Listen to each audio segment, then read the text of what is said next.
അമ്മ സ്കൂള് പോയിട്ടില്ലേ? നമുക്ക് അച്ചാച്ചൻ്റെ വീട്ടിൽ പോവാ. അച്ചാച്ചൻ്റെ വീട് മനുഷ്യനോട് 100 വട്ടം പണിയുണ്ട്. അതിൻ്റെ ഇടയില അമ്മ പ്ലീസ് ഒന്ന് പോയേ. അച്ഛാ, നമുക്ക് അച്ചാച്ചൻ്റെ വീട്ടിൽ പോവാ. അച്ചാച്ചൻ്റെ വീട്ടിൽ പോണ്ട. പ്ലീസ്. വേണ്ട, ഇവിടെ മനുഷ്യന് ഒരു ലോഡ് പണിയെടുക്കുക. സ്കൂൾ അങ്ങോട്ട് കൂട്ടി ഒക്കെ അച്ചാച്ചൻ്റെ വീട്ടിൽ പോകണം. എന്താണോ അവിടെ ഉള്ളത്? അമ്മ ഇതാ അച്ഛൻ്റെ ഡ്രസ്സ്, അതും കൂടി കഴിക്കോ. മണം.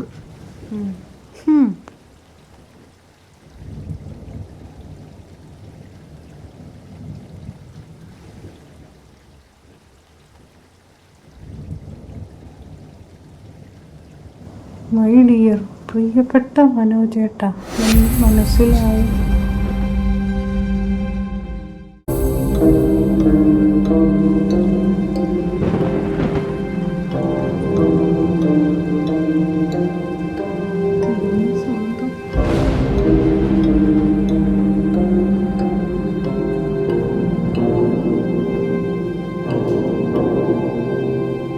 നാളെ വാങ്ങിക്കാനുള്ള സാധനങ്ങൾ ഇഷ്ട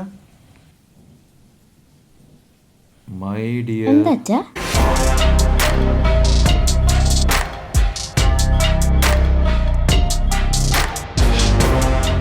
ദൈവമേ, ലവ് ലെറ്റർ, അതും ഈ കാലത്താ?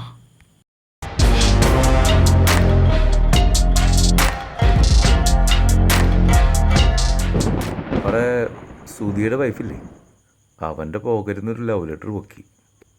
ആ, പ്രശ്നമായി. ഈ പ്രായത്തിൽ തന്നെ ആകെ പ്രശ്നമായി.